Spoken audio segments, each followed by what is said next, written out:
Today I want to share how tarot readings via snail mail completely changed my relationship with tarot and how it just might do the same for you. What is up, everyone? Welcome back to my channel, and if you're new, welcome. My name is Meg. This is Mika, and you are here at Moon Magic Spirit.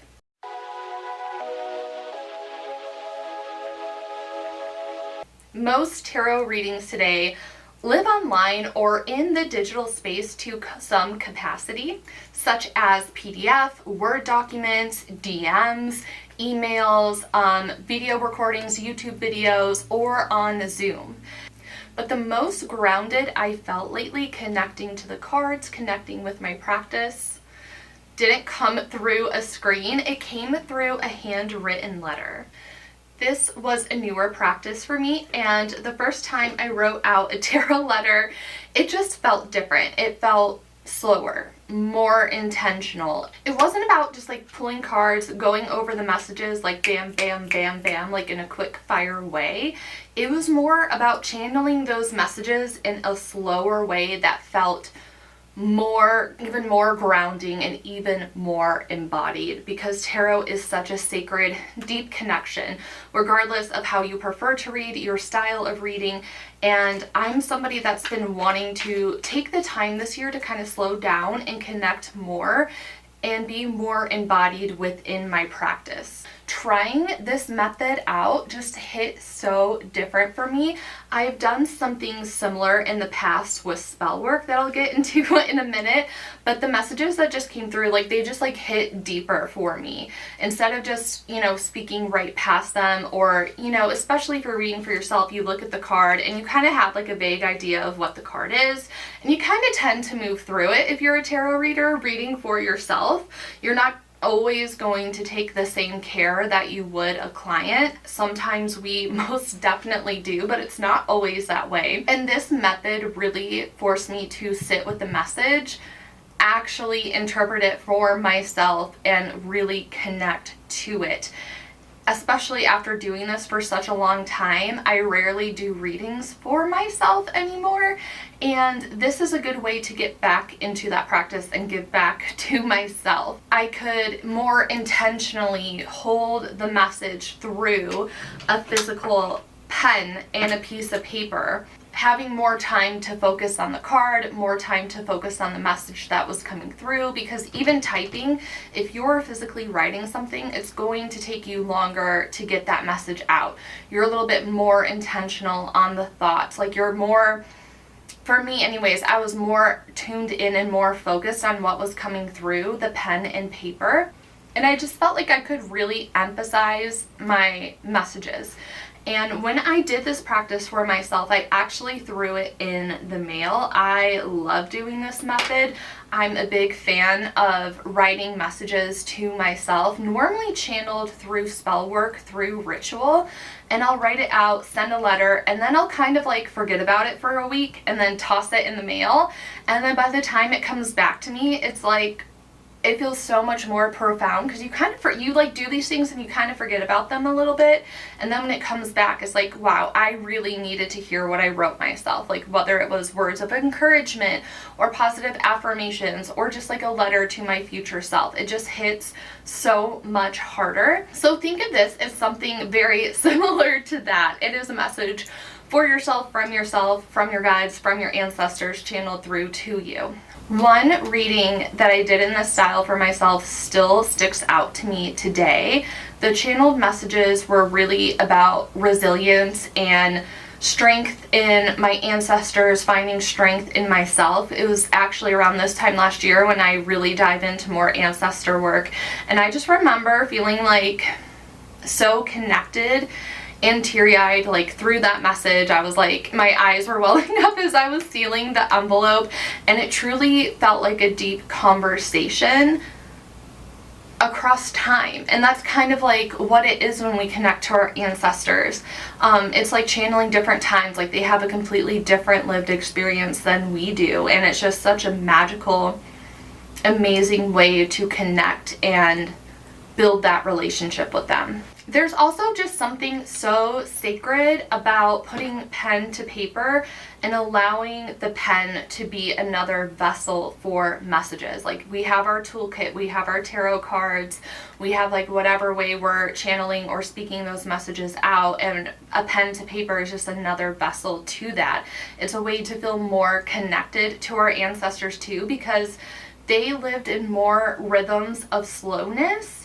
And they were actually, you know, like, if you're really going back in your lineage, the most common way of communication was through letter writing and handwritten notes. So it's a much needed reminder in today's world, in today's society, where we're especially glued to our electronics and the internet, because again, it's so easy to just even put a summary in your notes app and forget to look at it, where having a physical reminder is something that you can easily return to, and you just, I don't know, I just feel more connected to it. So that's why I'm so excited to have this very special offering that I created, letters from the portal.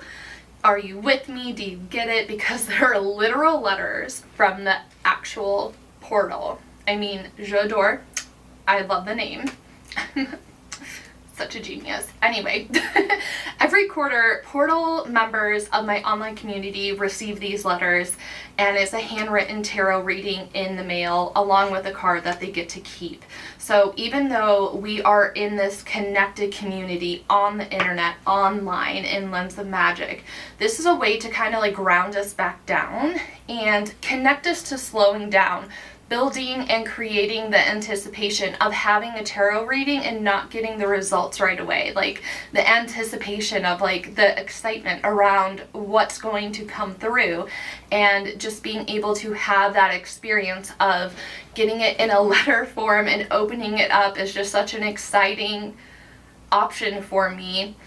And members of my community really seem to love this method as well. They're really enjoying them, because who doesn't love to get snail mail? I mean, anything that comes in the mail nowadays is junk or our lovely packages, and we love getting packages, so why not a little fun surprise?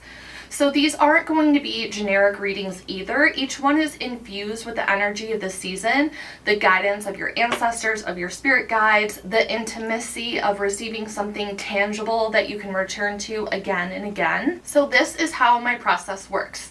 I have a Google form for whatever the inquiry is of the season, and I pull the cards with you in mind.